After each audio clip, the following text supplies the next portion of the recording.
तो आज से शुरू करते हैं क्या, आइसोमॉर्फिज्म। आइसो का मतलब होता है सेम। आइसो का मतलब क्या होता है?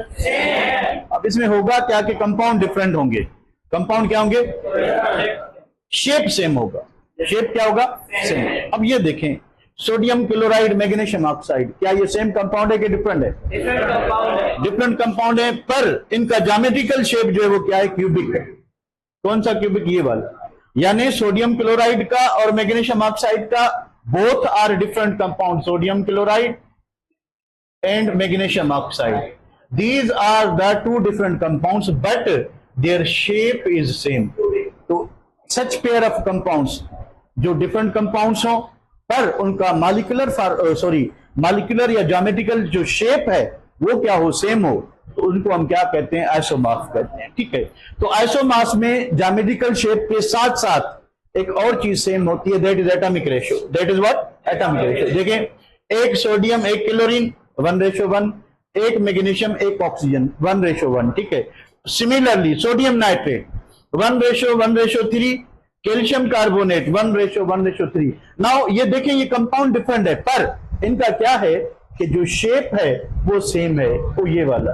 ठीक है, तो ऐसे कंपाउंड, ऐसे पेयर ऑफ कंपाउंड जिनमें क्या हो, जिनमें ये हो कि उनका जो स्ट्रक्चर है वो डिफरेंट हो। ठीक है, और सॉरी, कंपाउंड की कंपोजिशन डिफरेंट हो पर उनका जो ज्योमेट्रिकल शेप है वो सेम हो, उनको हम क्या कहते हैं? आइसोमॉर्फ कहते हैं, और प्रोसेस को आइसोमॉर्फिज्म कहते हैं। अब सोच के बताएं कि हमारे पास, ठीक है, अब एक है सोडियम क्लोराइड, दूसरा है मैग्नीशियम ऑक्साइड।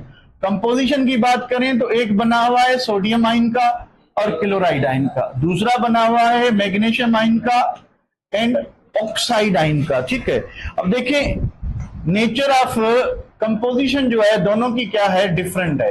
कंपोजिशन क्या है? कंपोजिशन जो है वो आइसोमॉर्फ की डिफरेंट होती है। अब कंपोजिशन डिफरेंट है, ठीक है, तो अट्रैक्टिव फोर्स भी क्या होगी? डिफरेंट होगी। सिर्फ क्या है? अरेंजमेंट सेम है। अरेंजमेंट सेम है, इस वजह से क्या होगा? इनकी फिजिकल प्रॉपर्टी सेम होंगी, केमिकल सेम होंगी, या कुछ भी सेम नहीं होगा? फिजिकल सेम होंगी, केमिकल या कुछ भी सेम नहीं। अब देखिए, केमिकल प्रॉपर्टीज डिपेंड करती हैं कंपोजिशन पे जो डिफरेंट है, तो केमिकल तो हो गई डिफरेंट। उसके बाद जब कंपोजिशन ही डिफरेंट है तो अट्रैक्टिव फोर्स भी क्या होगी? डिफरेंट होगी। देखिए, सोडियम बड़ा आयन है, मैग्नीशियम छोटा आयन है, क्लोरीन बड़ा आयन है, ऑक्साइड छोटा आयन है, तो यहां पे अट्रैक्टिव फोर्स क्या होगी? ज्यादा होगी। तो melting points, boiling points, density वगैरह वगैरह जितनी भी फिजिकल प्रॉपर्टीज हैं दोनों की क्या होंगी? चेंज होंगी। तो भाई, अगर आपके पास आइसोमॉर्फ्स हैं तो इनमें सेम क्या रहेगा? सेम रहेगा क्या? एक शेप और दूसरा एटॉमिक रेशियो, और दूसरा क्या रहेगा? Atomic ratio. तो डिफरेंट क्या रहेगा? डिफरेंट इनमें रहेगा फिजिकल प्रॉपर्टीज,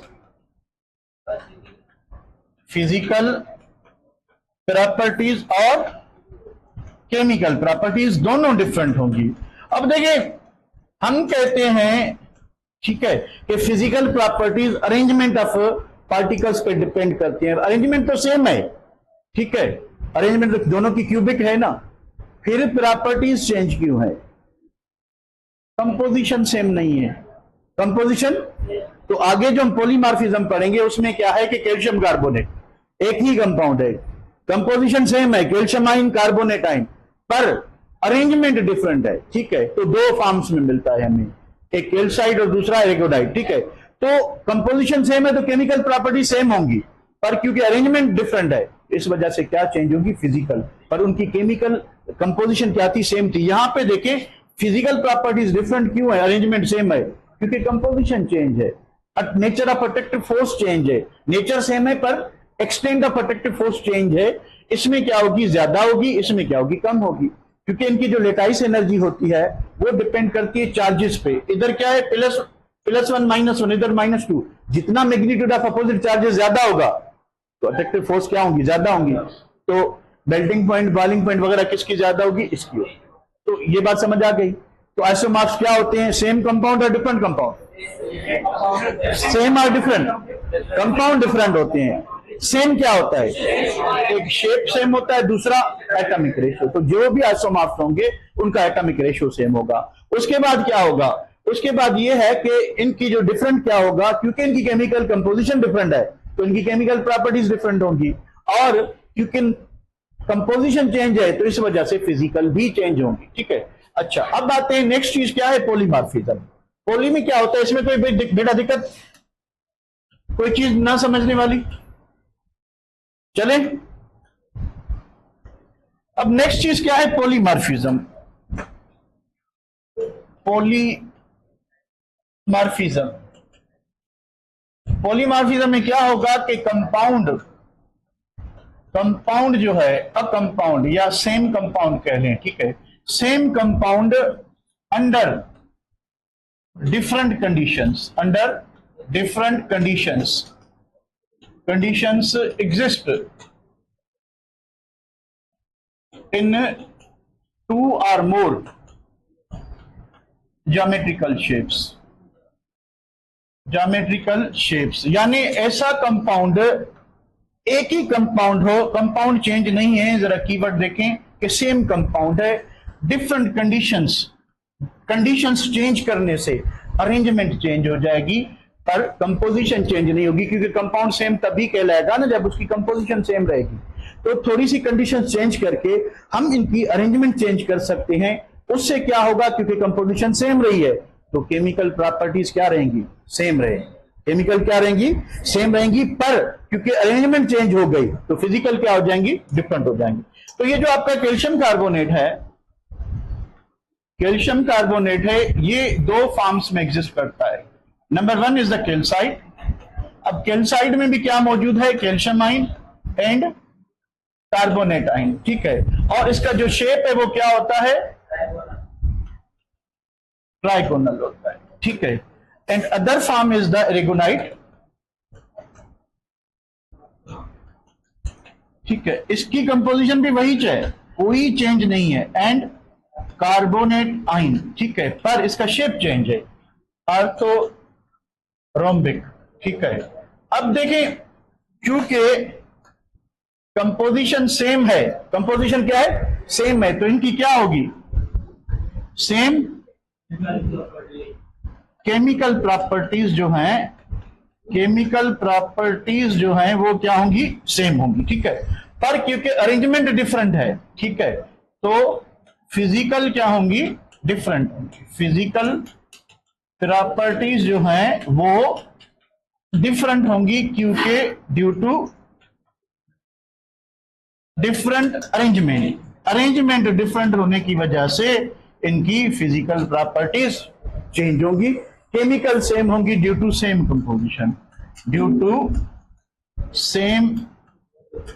कंपोजिशन। अब एक बात मुझे बताएं कि अरेंजमेंट सेम है, कंपोजिशन डिफरेंट है, सुन ले, अरेंजमेंट कंपोजिशन डिफरेंट है, फिजिकल सेम होंगी, केमिकल सेम होंगी। अरेंजमेंट सेम है, कंपोजिशन डिफरेंट है, फिजिकल सेम होंगी, केमिकल सेम होंगी, आइसोमॉर्फ्स हैं, ठीक है, कंपोजिशन डिफरेंट है, अरेंजमेंट सेम है, तो दोनों डिफरेंट होंगी, दोनों डिफरेंट। बात समझ आ गई? ठीक है, तो पोली में क्या होगा? अरेंजमेंट डिफरेंट होगी, कंपोजिशन सेम होगी, तो केमिकल सेम होंगी और फिजिकल डिफरेंट। और आइसोमॉर्फ्स में क्या था? दोनों डिफरेंट। कोई समझने वाली बात? ना समझ आने वाली बात? सॉरी। चले आगे, चले बेटा, चलते हैं फिर आगे हमारी जो टॉपिक है वो है एलोट्रोपिज्म।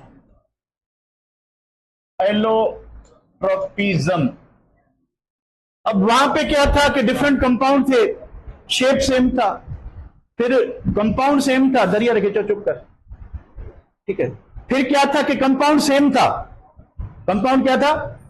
शेप डिफरेंट थे। अब क्या है, ना हमारे पास डिफरेंट कंपाउंड है, ना हमारे पास सेम केमिकल कंपाउंड है, हमारे पास एलिमेंट है। हमारे पास क्या है? अगर एलिमेंट, कंपाउंड नहीं, पहले दोनों में क्या बात थी? कंपाउंड की बात थी। अब अगर एलिमेंट जो है वो डिफरेंट फॉर्म्स में मिलता है तो उसको हम कहते हैं एलोट्रोपिक फॉर्म्स, और प्रोसेस को एलोट्रोपिज्म कहेंगे। डिफरेंट फॉर्म्स को आप एलोट्रोपिक मॉडिफिकेशंस भी कहते हो, ठीक है। तो इसकी डेफिनेशन वहां क्या होगी?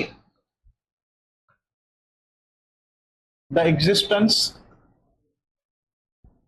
ऑफ एन एलिमेंट, तो की वर्ड हो गया how it is different from polymorphism, कि वहां पे क्या था कंपाउंड, यहां पे क्या है एलिमेंट, ठीक है। तो existence of element in more than one, अच्छा बुक में क्रिस्टलाइन लिखा है, वैसे एमार्फस भी जो है इसकी की टाइप होती है। चले हम बुक को फॉलो करते हैं।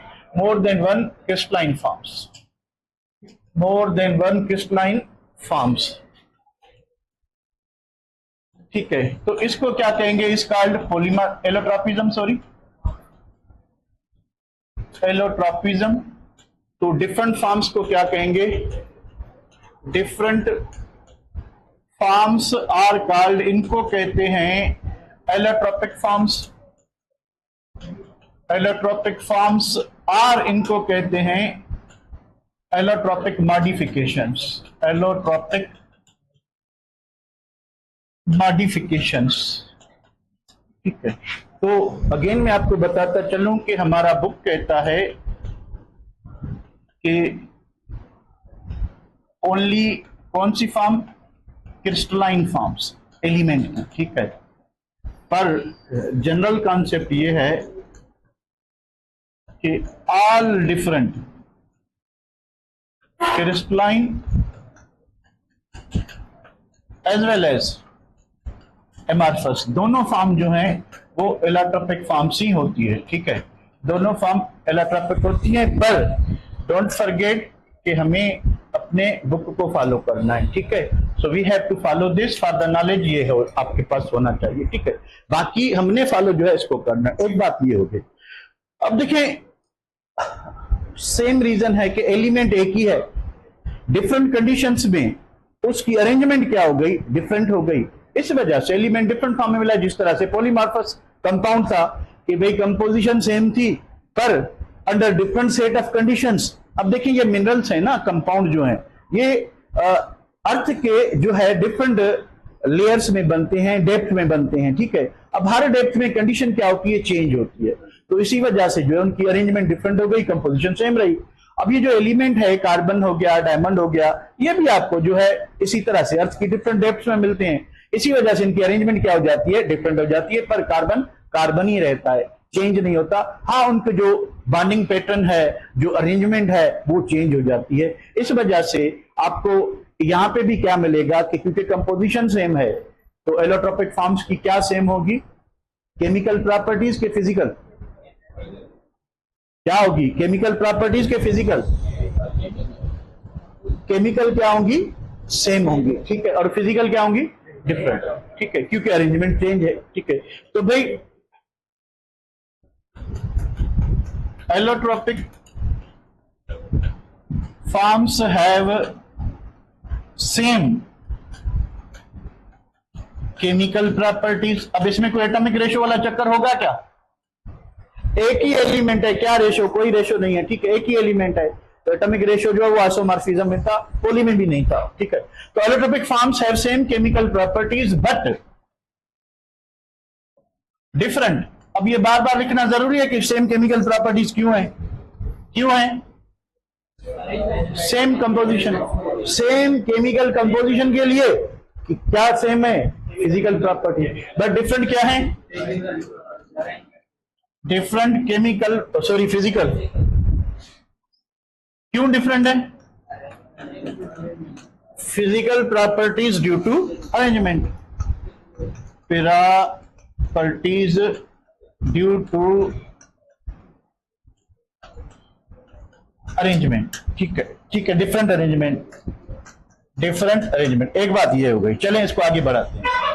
अब देखिए, एक टेम्परेचर होता है जिस पे दो एलोट्रोपिक फॉर्म्स इक्विलिब्रियम में आ जाती हैं, यानी एक जो है फॉर्म वो दूसरे फॉर्म में कन्वर्ट हो रही है और दूसरी फॉर्म पहले में कन्वर्ट हो रही है।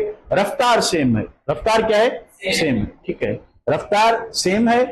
तो इस वो टेम्परेचर जिस पे दो एलोट्रोपिक फॉर्म इक्विलिब्रियम में हो उसको कहते हैं ट्रांजिशन टेम्परेचर। क्या कहते हैं, तो ट्रांजिशन टेम्परेचर की डेफिनेशन बहुत बार बुक में इसमें एंट्री टेस्ट में आ चुकी है, ठीक है। तो सिंपल सी डेफिनेशन है, ट्रांजिशन टेम्परेचर क्या कहेंगे बच्चों?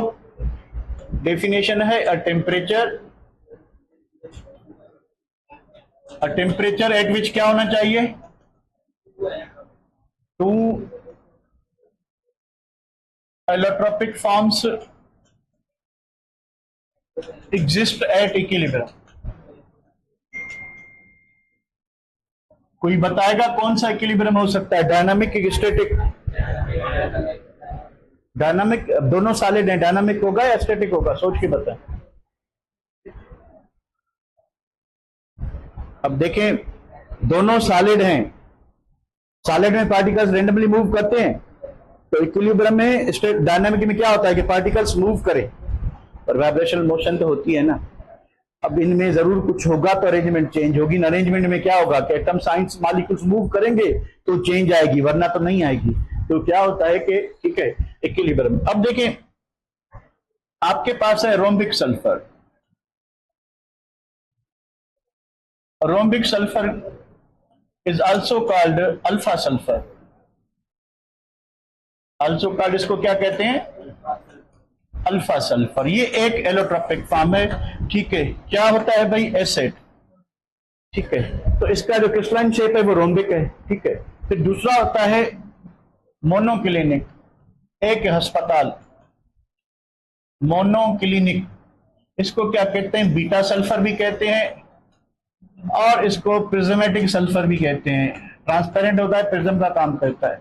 प्रिज्मेटिक सल्फर भी कहते हैं और बीटा सल्फर भी कहते हैं, मोनोक्लिनिक। ठीक है, इसकी कंपोजिशन भी S8 है, यानी 8 मॉलिक्यूल्स बने हुए होते हैं। ठीक है, अच्छा, उसके बाद क्या होगा कि अगर हम टेम्परेचर 95.5 डिग्री सेंटीग्रेड रखते हैं, इस टेम्परेचर को क्या कहते हैं? Transition temperature. इस टेम्परेचर पे क्या होगा? अल्फा बीटा में, बीटा अल्फा में कन्वर्ट हो रहा होगा और रफ्तार क्या होगी? सेम होगी। रफ्तार क्या होगी? क्योंकि इक्विलिब्रियम है। ठीक है, अब आप अगर, अब क्योंकि प्रोसेस रिवर्सिबल है, तो अगर आप टेम्परेचर कम करोगे तो आपको अल्फा सल्फर डोमिनेंट मिलेगा, यानी इक्विलिब्रियम का डायरेक्शन जो है वो किधर चला जाएगा? बैकवर्ड डायरेक्शन में। ठीक है, तो भाई below 95.5 degree centigrade transition temperature, alpha will be dominant. तो फिर ये कब होगी? अबव 95.5 टू 119 डिग्री सेंटीग्रेड, क्योंकि ये इसकी मेल्टिंग पॉइंट है। इसके बाद ये सॉलिड नहीं रहेगा। ठीक है, तो यहां से लेके यहां तक ये आपको किस फॉर्म में मिलेगा? बीटा सल्फर में ज्यादा मिलेगा, और ये फॉर्म क्या होगी? कम होगी। अगर आप क्या करते हो, आप टेम्परेचर थोड़ा कम कर लेते हो इससे, तो ज्यादातर रिएक्शन का जो झुकाव होगा इधर होगा। तो नॉर्मल टेम्परेचर में अल्फा फॉर्म जो है वो मोस्ट स्टेबल फॉर्म होती है। नॉर्मल टेम्परेचर पे अल्फा फॉर्म मोस्ट स्टेबल होती है। अगर आप हीट करोगे तो फिर अल्फा किस में कन्वर्ट होगा? बीटा में होगा। आप इससे प्लास्टिक सल्फर बनाना चाहते हो। क्या बनाना चाहते हो? कल हमने पढ़ा था क्रिस्टल ग्रोथ में कि भाई क्रिस्टल ग्रोथ कैसे होती है। आपके पास दो चीजें होनी चाहिए, या तो आपके पास मोल्टेन क्रिस्टलाइन सॉलिड होना चाहिए, या आपके पास एक आयनिक कंपाउंड है उसकी एक्वस सॉल्यूशन होनी चाहिए, और वो हार्ड सुपर सैचुरेटेड हो। वो क्या हो? Hard super saturated. फिर उसमें क्या करते हैं बेटा? उसको अगर हम स्लोली कूल करेंगे, क्या करेंगे? अगर स्लोली कूल करेंगे तो वो जो पार्टिकल्स हैं, ठीक है, जो रेंडमली मूव कर रहे हैं, उनके पास टाइम मिल जाता है कि वो खुद को एक पैटर्न में क्या करें? अरेंज करें। अगर आप सडनली कूल करते हैं, ठीक है, आप क्या करते हो? सडनली कूल करते हो। ठीक है, तो फिर क्या होगा कि पार्टिकल्स खुद को 3 डायमेंशनल फैशन में अरेंज नहीं कर पाएंगे, और उसके नतीजे में हमें एमार्फस सॉलिड मिलता है। क्या मिलता है? एमार्फस। तो अगर आप इसको अल्फा सल्फर को बॉयल करते हो 444 डिग्री सेंटीग्रेड इसकी बॉइलिंग पॉइंट है। ठीक है, आप इसकी बॉइलिंग पॉइंट है, बॉयल करते हो और उसको सडनली आप कोल्ड वाटर में डिप करते हो। ठीक है, कोल्ड वाटर में, तो आपको मिलेगा, अब ये सारे येलो कलर के होते हैं ना, तो आपको येलो कलर का प्लास्टिक सल्फर मिलेगा, gamma sulphur. Gamma sulphur is also called plastic sulphur. तो आपको क्या मिलेगा, प्लास्टिक सल्फर मिलेगा अगर आप इमीडिएटली कूल करते हो। अगर आप ठीक है उसको स्लोली कूल करते हो तो आपको दोबारा अल्फा या बीटा मिलेगा, डिपेंड करता है कि आप कितने टेम्परेचर तक कूल करते हो, क्योंकि आपको पता है कि अल्फा बीटा में, बीटा अल्फा में कन्वर्ट होगा। अगर आप टेम्परेचर ट्रांजिशन से लो रखते हो तो आपको ज्यादा क्या मिलेगा, अल्फा मिलेगा। अगर हाई रखते हो तो फिर क्या मिलेगा, बीटा। इसमें कोई दिक्कत बेटा, यहां तक कोई प्रॉब्लम? फिर एलोट्रोपिक फॉर्म्स को डिस्कस करते हैं कि अगर आपके पास क्या है, सल्फर है, ठीक है, तो सल्फर की, अब क्योंकि बुक के हिसाब से हम क्रिस्टलाइन फॉर्म देखते हैं, तो एक अल्फा होता है, दूसरा क्या होता है, बीटा। अब अल्फा को क्या कहते हैं, रोम्बिक, और इसको क्या कहते हैं, मोनोक्लिनिक। मोनोक्लिनिक ये इसके हो गए, ठीक है। फिर है कार्बन, कार्बन में क्या हो गया, डायमंड, उसके बाद ग्रेफाइट, उसके बाद बकीबाल्स, बकीबाल्स, ठीक है। उसके बाद हो गया भाई, और कोई एग्जांपल दिया है, फास्फोरस नहीं, फास्फोरस नहीं है, चलें इन्हीं को कंसीडर करते हैं। तो ये कुछ एग्जांपल्स हैं, ठीक है, ये कुछ एग्जांपल्स हैं एलोट्रोपिक फॉर्म्स के। अब हाइड्रोजन की भी एलोट्रोपिक फॉर्म्स होती है, यार तो हाइड्रोजन, तेरा हाइड्रोजन, अब वो तो गैस होता है, वो क्रिस्टल है ही नहीं, ठीक है। तो इसी तरह से चलें, अब ये जो फास्फोरस की एलोट्रोपिक फॉर्म्स होती हैं, ग्रे सल्फर और ग्रे फास्फोरस और जो है रेड फास्फोरस, ये भी जो है ना क्रिस्टलाइन फॉर्म्स नहीं होती है, अमॉर्फस फॉर्म्स होती हैं। बहरहाल आप अपने बुक को फॉलो करें। तो नेक्स्ट हम आते हैं, आगे क्या चीज है, आगे क्या चीज है,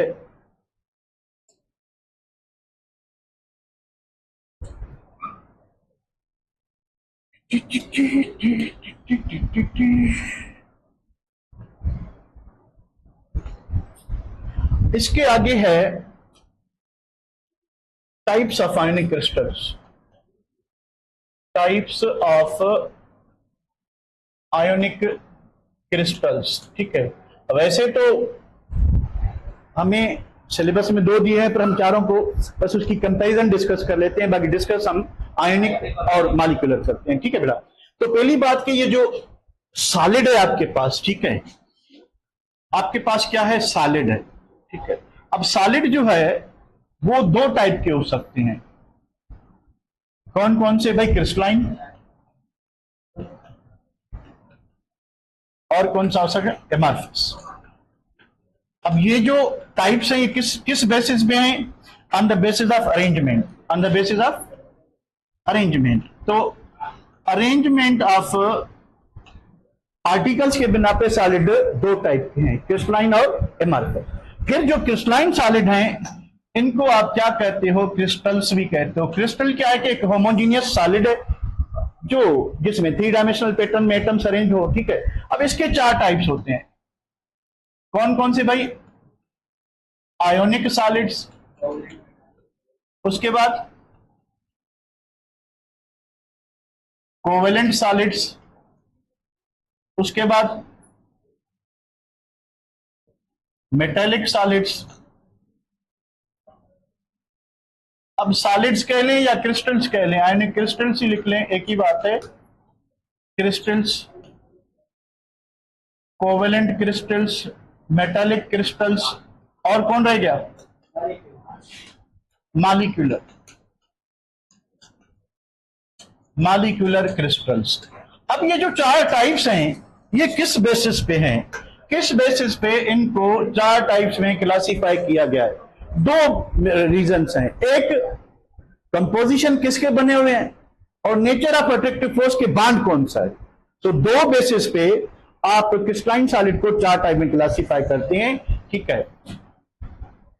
on the basis of number 1 composition, कि कंपोजिशन क्या है आपका, क्रिस्टलाइन सॉलिड किसका बना हुआ है, मेटल का बना हुआ है तो मेटेलिक क्रिस्टल होगा, आयंस का बना हुआ है तो आयनिक क्रिस्टल होगा, नॉन मेटल का बना हुआ है तो कोवेलेंट होगा, मॉलिक्यूलर का बना हुआ है तो मॉलिक्यूलर क्रिस्टल होगा। दूसरा, nature of cohesive force, nature of cohesive force की अट्रैक्टिव फोर्स कौन सी है, ठीक है। अब देखिए कोई एटम का बना हुआ है तो एटम की नेचर देखेंगे, मेटल है कि नॉन मेटल है। अगर मेटल है तो मेटेलिक बॉन्ड होगा, नॉन मेटल है तो कोवेलेंट बॉन्ड होगा, आयंस हैं तो आयनिक बॉन्ड होगा, मॉलिक्यूल्स हैं तो वेन डर वाल्स फोर्सेज होंगी। लंदन डिस्पर्शन फोर्स हो सकती है, उसके बाद डायपोल डायपोल फोर्स हो सकती है, उसके बाद क्या हो सकता है, हाइड्रोजन बॉन्ड हो सकता है, कोई भी हो सकता है। तो दो चीजें पे on the basis of composition nature of attractive forces, crystals are classified into four types. Crystals are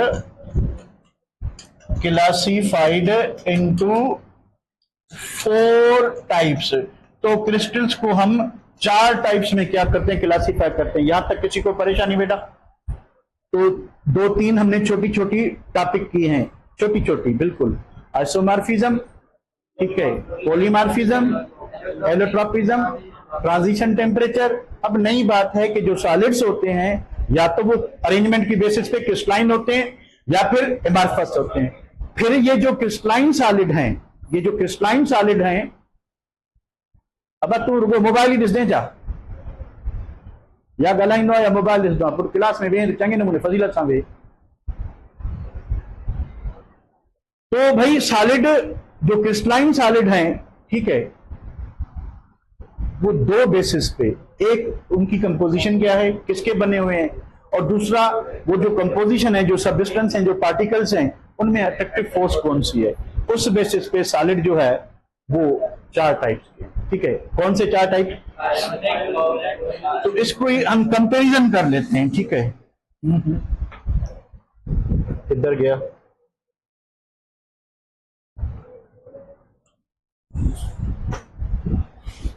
हर किसी को इंडिविजुअल नहीं, हम कंपैरिजन कर लेते हैं। तो एक चार्ट सा बना हुआ है, उसी से हम देख लेते हैं।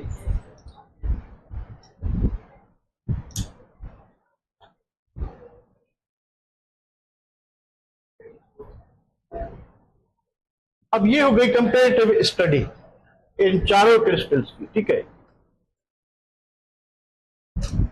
तो प्यारे बच्चों जरा देखिए, हमारे पास है आयनिक क्रिस्टल्स, ठीक है। तो मैंने आपको क्या बताया कि 2 चीजों को ख्याल रखना है, किस चीज के बने हुए, अट्रैक्टिव फोर्स कौन सी है, ठीक है। तो क्या चीज है कि आयनिक क्रिस्टल्स, अब आइंस के बने होंगे, केटाइन पॉजिटिव आइन हो गया, ठीक है, और एनाइन कौन सा हो गया, नेगेटिव आइन।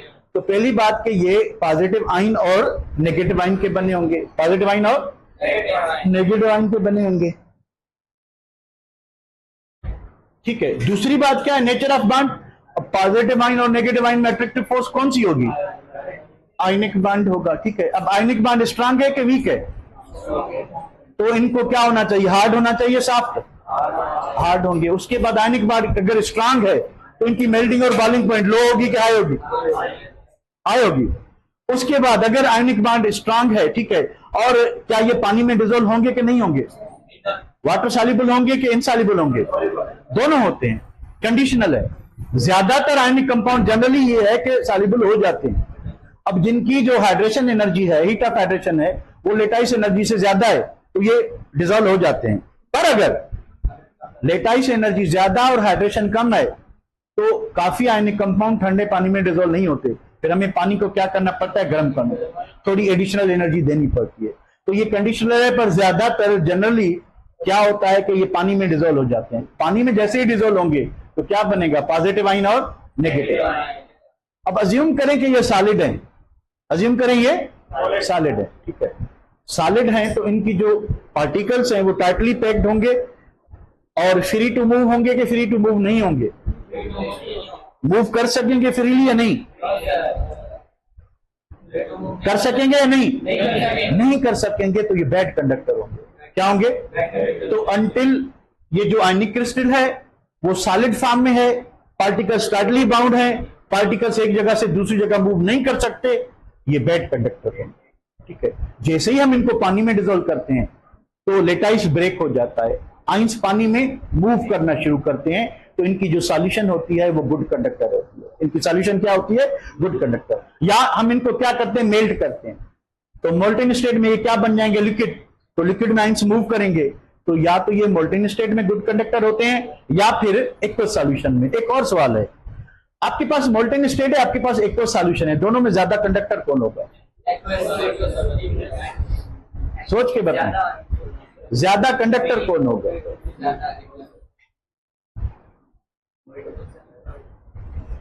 एक्वस ज्यादा होगा, क्योंकि आइंस की मोबिलिटी ज्यादा होती है, ज्यादा कंडक्टिविटी के लिए क्या जरूरी है कि आइंस ज्यादा फ्री हो।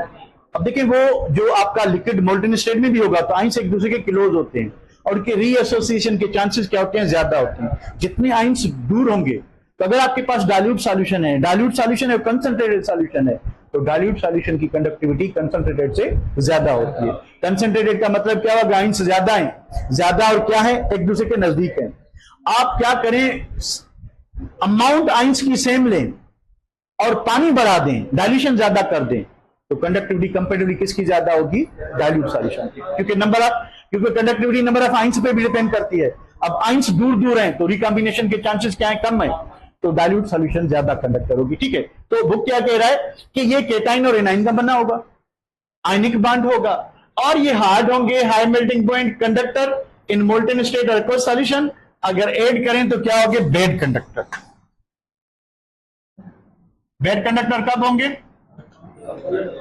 In solid state. अब ये आपके एग्जांपल हैं, ऐड कर लें तो magnesium oxide, sodium nitrate, calcium carbonate वगैरह वगैरह, बहुत सारे जो हमने डिस्कस किए थे। ठीक है, उसके बाद नाम आता है किसका, कोवेलेंट क्रिस्टल का। अब नाम से ज्यादा पहली बात ये देखिए कि कोवेलेंट बॉन्ड बनाता कौन है। मेटल जानिए, मेटल और नॉन मेटल बनाते हैं, दो मेटल बनाते हैं, या जनरली नॉन मेटल बनाते हैं। वैसे दो पॉसिबिलिटीज है, मेटल और नॉन मेटल भी बनाते हैं। अगर इलेक्ट्रोनेगेटिव, फिर दूसरी कंडीशन आती है, अगर इलेक्ट्रोनेगेटिव डिफरेंस 1.7 से ज्यादा कम होगा तो फिर क्या बनेगा, कोवेलेंट बॉन्ड। पर ये जरूरी नहीं है, ये थोड़े ही चांस हैं। तो ज्यादा चांस क्या है कि जब नॉन मेटल से बॉन्ड बनाएगा तो बॉन्ड कौन सा होगा, कोवेलेंट होगा। तो कंपोजिशन में क्या होगा, एटम्स, पर कौन से, नॉन मेटल एटम्स। कौन से एटम्स, नॉन मेटल। अब इसमें क्या होता है कि क्या ये मॉलिक्यूल बनाते हैं, नहीं, ये बनाते हैं जायंट मॉलिक्यूल्स, ये बनाते हैं जायंट मॉलिक्यूल्स। अब ये क्या होते हैं, देखिए नॉर्मली मॉलिक्यूल्स अकेला एग्जिस्ट करता है। मिसाल तौर पे अगर आप देखें, अब एक सिंपल मॉलिक्यूल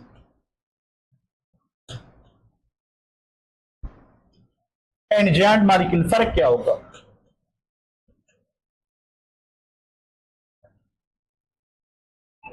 इसमें क्या होगा कि मॉलिक्यूल इंडिपेंडेंटली एग्जिस्ट करेगा, मॉलिक्यूल एग्जिस्ट इंडिपेंडेंटली। इसमें क्या होगा कि substance arrange themselves in three-dimensional pattern, and they do not exist as discrete यानी इंडिविजुअल डिस्क्रीट मॉलिक्यूल्स, कि ये अकेले मॉलिक्यूल की फॉर्म में नहीं मिलते। ठीक है, ये नेटवर्क की फॉर्म में मिलते। मिसाल के तौर पे आप अगर ग्रेफाइट को, कार्बन को देख लें डायमंड में, तो एक कार्बन कितने कार्बन से, 4 से जुड़ा होगा। ठीक है, फिर दूसरा कार्बन कितने से, 4 से जुड़ा होगा। तो एक जो है आपको रेगुलर अरेंजमेंट दिखाई देगी, कंटिन्यूअस। ऐसा नहीं है कि जैसे आपके पास कार्बन डाइऑक्साइड अकेला मॉलिक्यूल है, फिर वो दूसरे के साथ जुड़ा होगा, फिर वो तीसरे के साथ जुड़ा होगा। आपके पास वाटर मॉलिक्यूल है, फिर वो दूसरे वाटर से जुड़ा होगा, वो तीसरे से जुड़ा होगा। इधर ऐसा नहीं। अब इधर देखें, इधर क्या है कि वीक इंटरमॉलिक्यूलर फोर्सेस ऑपरेट करती हैं इन मॉलिक्यूल्स में। ठीक है, इनमें क्या होगा, strong covalent bond. Covalent bond operates as a cohesive force, operates as a cohesive force. तो कोहेसिव फोर्स, तो भाई और कंपेरिजन क्या हो गई कि ये सॉफ्ट होंगे, low melting point and boiling point होगी। ठीक है, बैड कंडक्टर होंगे। तो फिर ये क्या होंगे, सिर्फ हार्ड लिखना गलत है, वेरी हार्ड होते, very hard, very high melting points and boiling points. उसके बाद ये भी बैड कंडक्टर होते हैं, बैड कंडक्टर होते हैं। एक्सेप्शन क्या है, ग्रेफाइट, एक्सेप्ट ग्रेफाइट। ठीक है, तो इसके एग्जांपल की बात करें, मॉलिक्यूलर तो बहुत सारे हैं भाई, कौन कौन से हो गए, वाटर हो गया, कार्बन डाइऑक्साइड ड्राई आइस हो गया, ठीक है, आयोडीन हो गया, या कोई भी आर्गन सॉलिड हो गया, तो ये सारे आपके सिंपल मॉलिक्यूल या मॉलिक्यूलर क्रिस्टल्स हैं। जैन मॉलिक्यूल में क्या होगा? डायमंड, ग्रेफाइट और सिलिका, सिलिकॉन डाइऑक्साइड और सिलिकॉन कार्बाइड्स, इसको कार्बोरंडम भी कहते हैं, ठीक है। तो जैन मॉलिक्यूल में जो अट्रैक्टिव फोर्स रहती है वो कोवेलेंट बॉन्ड होता है। क्या होता है? Strong covalent bond. और सिंपल मॉलिक्यूल जो वो अकेले अकेले होते हैं, छोटे छोटे पार्ट्स में होते हैं, एक मॉलिक्यूल दूसरे से जुड़ा होता है, दूसरा तीसरे से, यहां पे 3 डायमेंशनल कंटिन्यूअस नेटवर्क होता है, ठीक है। यानी मॉलिक्यूल, अकेला मॉलिक्यूल एग्जिस्ट नहीं करता, एटम्स जो है वो नेटवर्क में फैले होंगे। तो इसमें कोई दिक्कत बेटा? इसमें इन दोनों में कोई फर्क, में कोई परेशानी? जल्दी बताएं जरा, क्लियर है? तो सिंपल मॉलिक्यूल को और आप इसको डिफरेंशिएट कर सकते हो, ठीक है। अब आते हैं आगे। आगे क्या चीज है बेटा? कि नेटवर्क और जैन मॉलिक्यूल बनाएंगे। मैंने अभी आपको बताया कि इनकी जो कोहेसिव फोर्स है वो स्ट्रांग मेटेलिक बॉन्ड है। तो ये वेरी हार्ड होने चाहिए, वेरी सॉफ्ट? जोर से बताएं, वेरी हार्ड के वेरी सॉफ्ट? वेरी हार्ड होंगे। अब जो डायमंड है, जितनी भी नेचुरली चीजें मिलती हैं उन सबसे हार्ड होता है।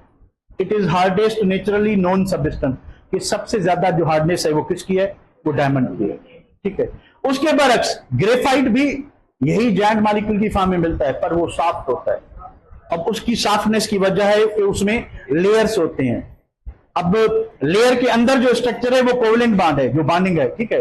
But between the different layers weak van der Waals force, जब आप उसको टच करते हैं तो वो लेयर एक दूसरे पे स्लाइड करते हैं। इस वजह से ग्रेफाइट क्या होता है? सॉफ्ट होता है, ठीक है। अच्छा, उसके बाद क्या है? हार्ड होते हैं, पर वेरी हार्ड होते हैं, high melting point, mostly bad conductor of electricity, except, मैंने आपको क्या बताया? Accept graphite. ग्रेफाइट में क्या होता है कि कार्बन की जो 4 वैलेंसी है उसमें 3 बॉन्ड कार्बन दूसरे 3 कार्बन से बनाता है। हर कार्बन के पास एक फ्री इलेक्ट्रॉन रह जाता है। अब वो जो फ्री इलेक्ट्रॉन है वो मेटेलिक लस्टर का काम करेगा और ग्रेफाइट को गुड कंडक्टर बनाएगा, वो डिलोकलाइज होगा और फैलता जाएगा, ठीक है बाबा। ये तो सिलिकॉन कार्बाइड, डायमंड, ग्रेफाइट वगैरह वगैरह। और सिलिका ये जो होता है इसकी क्रिस्टलाइन फॉर्म को क्वार्ट्ज कहते हैं। अब ये सिलिका दोनों होता है, एमार्फस भी होता है और क्रिस्टलाइन भी होता है। क्रिस्टलाइन फॉर्म को क्वार्ट्ज कहते हैं, ठीक है बेटा। मेटेलिक क्रिस्टल्स, मेटेलिक एटम का बना होगा, ये भी एटम का बना होगा। अब यहां पे लिखा हुआ मेटल आइन, इसका मतलब क्या है कि मेटल्स जो होते हैं उनके वैलेंस इलेक्ट्रॉन फ्री होते हैं। वो जो मेटल्स के दरमियान गैप होते हैं, जो फ्री स्पेस होता है, तो मेटल एटम्स के आखिरी शेल से निकल के उस फ्री स्पेस में घूमते रहते हैं। इसको इलेक्ट्रॉन सी मॉडल कहते हैं। इसको क्या कहते हैं? यानी मेटल है, ठीक है बाबा, क्या है? मेटेलिक बॉन्ड ऑपरेट कैसे करता है। और दूसरी बात बता दूं कि metallic bond is not a true bond, not a true bond. ये भी क्या है? एक इंटरेक्शन है। It is an interaction. अब इंटरेक्शन जैसे मॉलिक्यूल्स में होती है कि भाई एक मॉलिक्यूल में 2 चार्जेस हैं, मॉलिक्यूल डायपोल है, एक पार्शियल पॉजिटिव एंड है, दूसरी पार्शियल नेगेटिव। दूसरे एक की पार्शियल पॉजिटिव, दूसरे की पार्शियल नेगेटिव, दोनों आपस में क्या करेंगे? अट्रैक्ट करेंगे। और क्या बनता है? आपकी डायपोल डायपोल फोर्स बनती है। तो यहां पे भी ये होता है कि मेटल में क्या सीन है, मेटल को इंटरेक्शन क्यों बोल रहे हैं। मान लें कि आपके पास सोडियम है। अब सोडियम के ये जो एटम्स हैं, ठीक है, ये सोडियम का एक क्रिस्टल लिया हमने, अज्यूम करें कि ये क्रिस्टल है, ठीक है। अब ये जो है तकरीबन कितने सोडियम आयन हैं? 12। एक सोडियम के पास क्या होता है? अब सोडियम का एटॉमिक नंबर क्या है बच्चों? 11। तो 1s2, 2s2, 2p6, 3s1। तो इसके वैलेंस शेल में कितने इलेक्ट्रॉन है? 1। तो एक एक इलेक्ट्रॉन लेके टोटल कितने इलेक्ट्रॉन होंगे? 11। 1 2 3 4 5 6 7 8 9 10 11। अब ये जो इलेक्ट्रॉन है, ये रेड वाले, ठीक है, ये इसको कहते हैं हम फ्री इलेक्ट्रॉन। क्या कहते हैं? फ्री इलेक्ट्रॉन, या इनको क्या कहते हैं? Delocalised electron. डीलोकलाइज्ड इलेक्ट्रॉन मतलब क्या होता है कि लोकलाइज वो होता है इलेक्ट्रॉन जिसको एक जुल्फा अंदर रख होगा, जिसको एक न्यूक्लियस क्या करे? अट्रैक्ट करे। अगर एटम है, अगर मॉलिक्यूल है तो 2 न्यूक्लियस अट्रैक्ट करें, ठीक है। तो अगर एक से ज्यादा न्यूक्लियस इलेक्ट्रॉन्स को अट्रैक्ट करते हैं तो उनको कहते हैं डिलोकाइज इलेक्ट्रॉन। कैसे करेंगे? मान लेंगे इलेक्ट्रॉन फ्री है मतलब घूमता रहेगा, ये इस जगह पे है तो ये न्यूक्लियस भी अट्रैक्ट करेगा, ये भी करेगा। अज्यूम करें कि ये घूमता घूमता इधर आ गया, अब ये भी करेगा, ये भी करेगा। अज्यूम करें ये इधर आ गया तो ये भी करेगा, ये भी करेगा, जो नियर बाय होंगे। तो इन इलेक्ट्रॉन को हम कहते हैं फ्री इलेक्ट्रॉन, डिलोकाइज इलेक्ट्रॉन। या हम सपोज करते हैं कि इसके इस स्पेस में, फ्री स्पेस में इलेक्ट्रॉन गैस बन गई। क्या बन गई? इलेक्ट्रॉन गैस बन गई, इलेक्ट्रॉन घूम रहे हैं फ्री। अब ये जो फ्री मूविंग इलेक्ट्रॉन है और ये जो खड़े हुए न्यूक्लियस हैं, और ये जो न्यूक्लियस खड़े हुए हैं, इनके दरमियान जो अट्रैक्टिव फोर्स होगी, इनके दरमियान जो अट्रैक्टिव फोर्स होगी, जो इंटरेक्शन होगी, किसके बीच में? फ्री इलेक्ट्रॉन कहें और आपका पॉजिटिव आयन मेटल जो खड़ा हुआ है फ्री पोजीशन पे, इलेक्ट्रॉन मूव कर रहे हैं, बिल्कुल छोटे होते हैं, पर जो मेजर पोर्शन है एटम का वो अपनी जगह पे मीन पोजीशन पे खड़ा हुआ है। तो इन दोनों के दरमियान, यानी स्टेशनरी पॉजिटिव आयंस और मूविंग नेगेटिव आयंस, इनके बीच में जो इंटरेक्शन है, जो अट्रैक्टिव फोर्स है, इसको हम क्या कहते हैं? मेटालिक बॉन्ड कहते हैं। इसको क्या कहते हैं? अब इसकी स्ट्रेंथ जो है आयनिक और कोवेलेंट से कम होती है, पर वो जो आपकी सेकेंडरी फोर्सेज हैं उनसे ज्यादा होती है, क्योंकि वहां पे पार्शियल चार्जेस होती हैं, यहां पे पार्शियल नहीं है। फुल चार्जेस है पर चार्जेस मूविंग है, एक जगह पे होती है तो फिर ज्यादा स्ट्रांग होती है। चार्जेस मूविंग है तो बनेंगी टूटेंगी, बनेंगी टूटेंगी, बनेंगी टूटेंगी, क्योंकि इलेक्ट्रॉन घूमता रहता है। ठीक है, तो इसी वजह से क्या होता है कि मेटालिक बॉन्ड जो है it is not a true chemical bond. ये बात समझ आई कि ये ट्रू केमिकल बॉन्ड नहीं है। फिर आगे चलते हैं। प्यारे बारो, इसमें कोई प्रॉब्लम नहीं है। तो चले, आपने मेटालिक बॉन्ड की कॉन्सेप्ट को समझ लिया। अब मेटल केटाइन और इलेक्ट्रॉन सी, यानी मूविंग इलेक्ट्रॉन और मेटल, ये आपस में इनमें इंटरेक्शन होती है, मेटालिक बॉन्ड होगा। जाहिर है कि मेटालिक बॉन्ड वीक है, पर इतना वीक नहीं है जितना कि इंटरमॉलिक्यूलर फोर्सेज होती हैं। तो ये इनकी जो हार्डनेस है वो मॉडरेट टू हाई होती है, मॉडरेट टू हाई। और कुछ मेटल्स जो है वो सॉफ्ट भी होते हैं, इतने सॉफ्ट होते हैं कि आप उनको नाइफ से कट कर सकते हैं। मिसाल तौर, अगर आप वन्य ग्रुप को देखते हैं, अल्कली मेटल्स को, तो लिथियम को छोड़ के, ठीक है, सोडियम, पोटेशियम, रुबिडियम, ये इतने सॉफ्ट होते हैं कि आप इनको चाकू से कट कर सकते हैं। मतलब इनमें भी मेटालिक बॉन्ड है पर इतना स्ट्रांग नहीं है। ठीक है बेटा, चले भाई। उसके बाद क्या चीज है? मेटल की एक इनहेरेंट प्रॉपर्टी होती है कि मेलिएबल और डक्टाइल होते हैं। आप मेटल को हिट करेंगे, अब क्योंकि इतने हार्ड नहीं है, अगर हार्ड होते तो टूट जाते।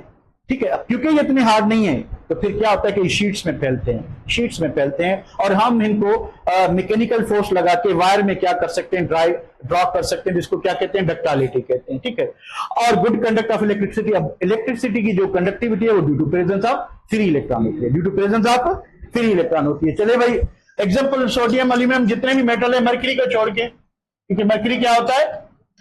लिक्विड होता है। इसको छोड़ के बाकी जितने भी आपके मेटल्स हैं उनमें कौन सा बॉन्ड होगा? मेटालिक बॉन्ड होगा। आगे भी आते हैं मॉलिक्यूलर क्रिस्टल, नाम से जाहिर है किसके बने होंगे? किसके बने होंगे बेटा? और मॉलिक्यूल में अट्रैक्टिव फोर्स कौन सी होती है? Van der Waals force. अब वो वेरी वीक फोर्स होती है, उसकी जो स्ट्रेंथ है, ठीक है, 1 to 10% होती है। इसकी जो स्ट्रेंथ है वो कितनी होती है? 1 to 10%।